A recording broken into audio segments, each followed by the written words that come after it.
What's up, you guys? It's your boy Miguel here to give you your daily dose of radiation. In today's video, we are covering how hard is it to do on-job cross-training to other modalities in the world of radiology as an X-ray tech. So, to give you context, I am a night shift X-ray tech. I've been doing it for over 4 years.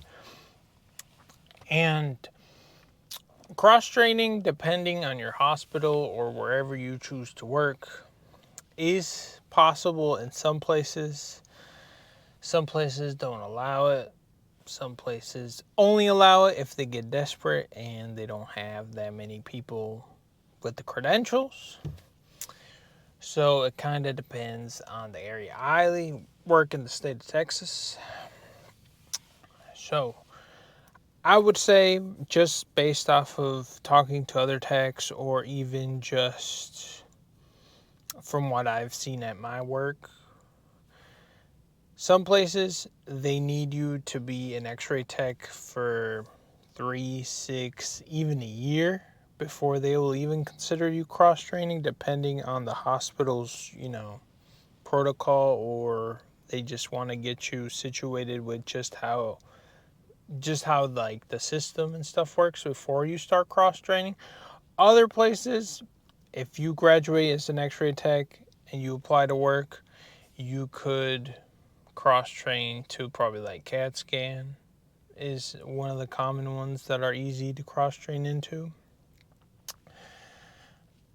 And depending on who signed your stuff and like who's like the pacing, some places give you like you need to sit for your boards or have all your exam and stuff like within a year, or depending on their time frame.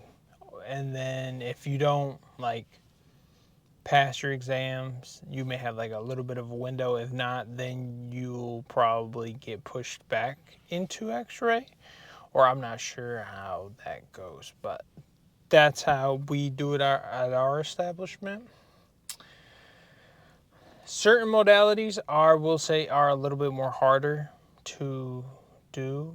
I know that MRI is supposedly, I've been told, is one of the harder ones to cross-train into, and a lot of people just go to the actual school instead of cross-training, or the board is harder to pass. From what I've seen, CAT scan is usually the ones most techs tend to do. At our current establishment, from what I've seen, our CAT scan department is not the most optimal, and they will struggle all the time because they order a bunch of stuff, and it's, or who knows, maybe it's the techs, maybe it's the doctors, I'm not sure. But at our establishment, they can never keep any full-time night shift, and they always have to whoop out contracts to get people, or if they're students, they always try to get them to go over there as soon as possible. So, I mean, they pay more money than X-ray, but it is more work, so it is ultimately up to you if you want to go down that route. I know even interventional radiology, I've had a peep straight from school.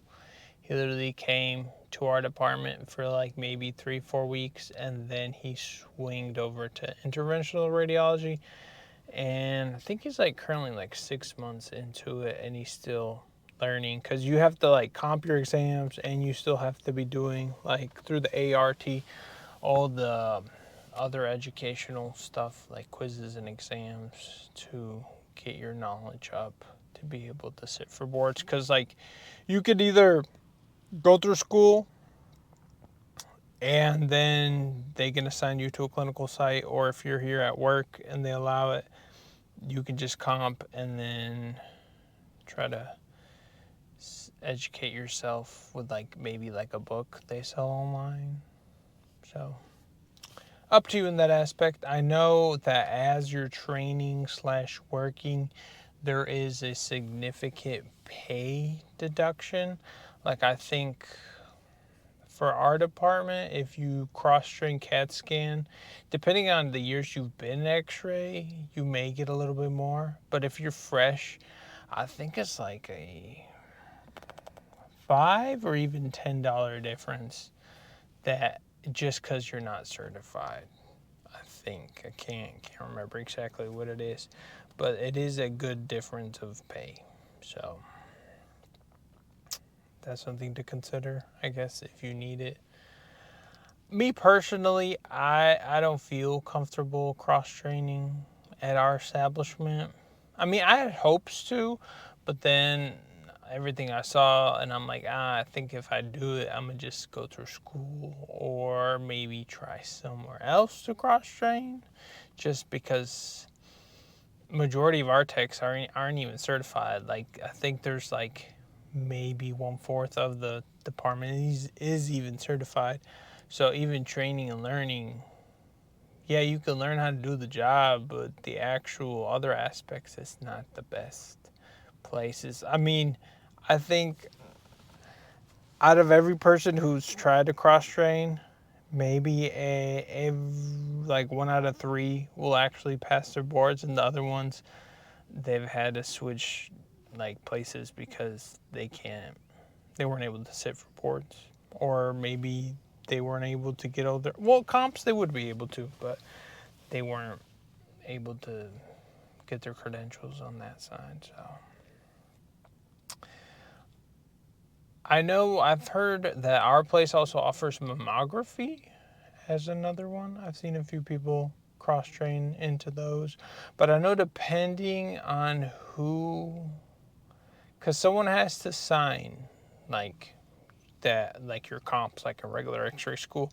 I know certain places, certain people don't want to do it. Like I remember at our establishment, they had to get like either the RPA or one of the radiologists to check off on certain modalities.